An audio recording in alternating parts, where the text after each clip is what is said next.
Listen, let me ask you this question because this stuff is getting on my nerves. The fight is May 2nd. It's just 10 days away, okay, Dan? 11, come on. 11, I apologize. 11 days away. But, what is this going on? I mean, you got the contracts with the MGM Grand. They remain unsigned. No tickets are on sale yet. No closed circuit information has been released. What the hell is going on here? There's a term for that I probably can't say on the radio, but it starts with the word cluster. Oh, my goodness. This is bad. I mean, it's unprecedented. What they're doing is taking what should be the most glorious sporting event of the year, the biggest boxing event of my tenure on the beat anyway, and in maybe decades. And how long is that? How long has that been, Dan? I just started my 16th year on the boxing beat. Wow. So I got a lot of experience. This ain't my first rodeo, as they say. That's right. But they've taken this, and they've taken it and they've made it into a farce. I have people every single day on all of my social media. I get emails from people. I don't even know how they got my email address, asking me about the tickets and what's going on, because you have a lot of boxing fans who are desperate to be in Las Vegas, even if they don't necessarily have a ticket for the big fight. Right. They would like to take in some of the events around fight week. There are other boxing cards that week in Vegas. There's the weigh-in, just a lot of festivities, and it's going to be a good time. And they want to, at the very least, pony up, what probably will be $150 for a ticket for a closed circuit seat. Now, they haven't even announced that officially yet. So they're supposed to have probably upwards of 40,000+ seats available in Vegas for folks to watch on closed circuit. But if you don't know the information about where it's being played, when the exact particulars of how you can get a ticket, how much the ticket costs, are you going to go and maybe take time off from work, or make an airplane reservation, or get ready to gas up the car with your pals and go to Vegas for a few days where you still got to get a hotel room probably? And there's a lot of logistics when it comes to planning that kind of trip, and they have not given the public an opportunity to make those kinds of plans. Forget about trying to move $74 million worth of tickets to the arena. Well, listen, here's my question. They're going to be marked up, by the way, that they're going to probably end up having to take a big loss on as far as what they could have earned on the markup. But what you're telling me is that they're going to have, they've got to come up with a place for 40,000 people to watch the fight outside of the MGM Grand. And I'm saying to you, is that going to be enough? I'm expecting over 100,000 people to descend upon Vegas, and I thought that was a low number. Well, not everybody's going to get a ticket to the closed circuit. I mean, there's only so many places that they have. What they're doing is the MGM Mirage Company, which obviously the flagship casino is the MGM, but they own something like 10 or 11 properties along the Las Vegas Strip. They have the exclusive rights to show the fight on closed circuit. And so they will have ballrooms and various conference rooms and whatever. The Mandalay Bay Event Center, for example, they'll have a lot of places to watch the fight throughout their various properties. But they haven't identified to the public which specific locations there are, nor has anybody identified what the price is going to be, which are considerable issues when you're maybe coming from out of town to plan a few days in Las Vegas. So they know where they're going to put the closed circuit. They just have not made the information available to the public, and that's beyond still having to try to. They're selling weigh-in tickets because they want to raise money for charity and also try to what they say sort of alleviate the jam-ups of all the people that will camp out ahead of time in front of the arena to get a good seat, because if you have a ticket, then there's no reason to camp out. I mean, Stephen A., there are just so many things that have turned what should be a very exciting time into just something that makes you scratch your head, go, are you kidding me? And by the way, when this fight was made, and I spoke to people, on the day that this fight was signed, and they were like, I kept saying, you think 72 days is enough time to mount like the kind of promotion that it deserves and to take care of all the logistical stuff? Because people understand, they have to understand, it's one thing for Manny Pacquiao and Floyd Mayweather to go into their gyms and train and get themselves in shape for the fight. 72 days is enough time to do that because these guys stay in shape year-round. But what it's not enough time to do, as we're finding out, is to take care of all the other peripheral issues that go along, particularly when the two parties who have negotiated this agreement, along with the MGM, don't necessarily like each other or get along very well. And this is what happens.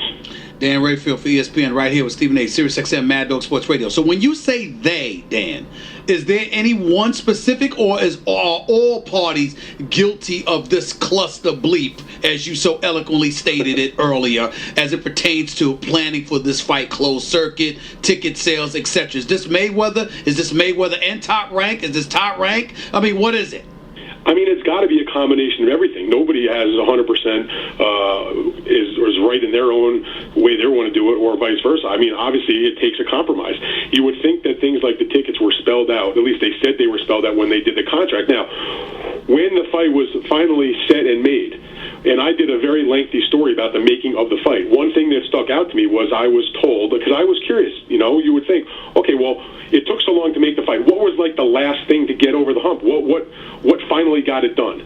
And I was told by different people that were involved in the discussions that one of the last pieces of the puzzle, perhaps even the final piece of the puzzle, was the allocation of tickets, which is obviously a very significant thing. You got about 16,000 tickets for the MGM Grand.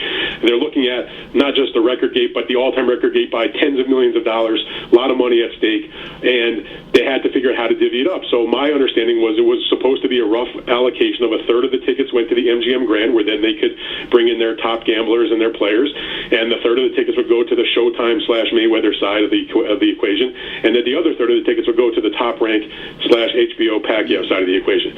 And that's fine, but I don't know if they were ever able to get to the point where of those tickets that they were supposed to get, if they knew like the specific seat locations and things along those lines. Because if you got a third of the tickets and your third of the tickets are in the upper bowl, and you're not going to be too happy if somebody else has a lot of tickets and they're the ones that are the good seats down in the lower part of the bowl. And they had to figure out where those locations were going to be. And I think they've been arguing and battling over that, and it has not been an easy situation. I have no idea the exact specifics because they're not talking about it. The MGM will not make any comments about it. The promoters sort of just throw their hands up in the air and blame the other side.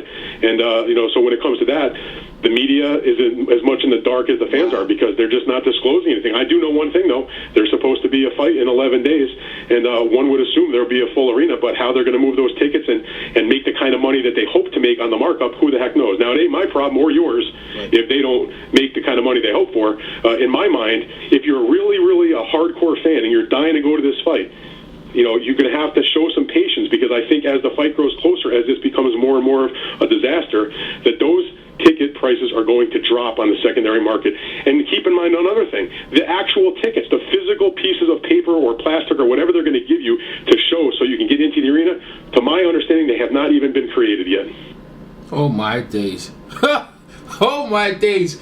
EJ Boxing Live here, day 10, Mayweather Pacquiao, May 2nd, Mandalay Bay, MGM Gen. Oh my days, boy. So they're arguing about ticket allocation.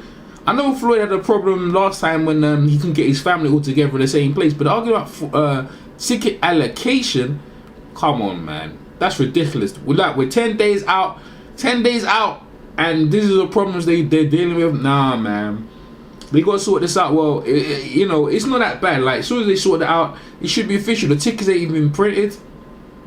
Certain people bought the thing. I actually went on Sky Sports to go and buy the event. I was wondering why it wasn't up, and this is the reason why. So they need to sort this out. Like 10 days up. Like, is that enough days for everything to be set up and stuff like that? It don't look good. I ain't gonna lie, it doesn't look good. I'm hopeful the fight will happen. If it doesn't, it will never happen after this point. Like I can tell you that now. There's too much invested time. It has to happen because a lot of TV networks they've invested and stuff like that. Bob Barron was on the conference call yesterday. You can see why he was upset. He didn't want to do it. Didn't want to talk about it. He was probably pissed off because they haven't agreed on what they were talking about. That's what he said. Well, it's messy. It's messy. But this is what it is, man. I don't know, man. I don't know. It looks messy, but we're in day 10. I'm hopeful it's going to happen, so we're going to be counting down. Tomorrow I'm going to do another video again. Hope you enjoyed it. Tell me what you thought about the video. Tell me what you thought about what Stephen A. Smith and Dan Raphael had to say. Leave your comments in the comment section, and I'll catch you for the next one. Alright, I'll catch you guys tomorrow, day 9. Alright, peace. DJ Boxing Live here. DJ Boxing Live here.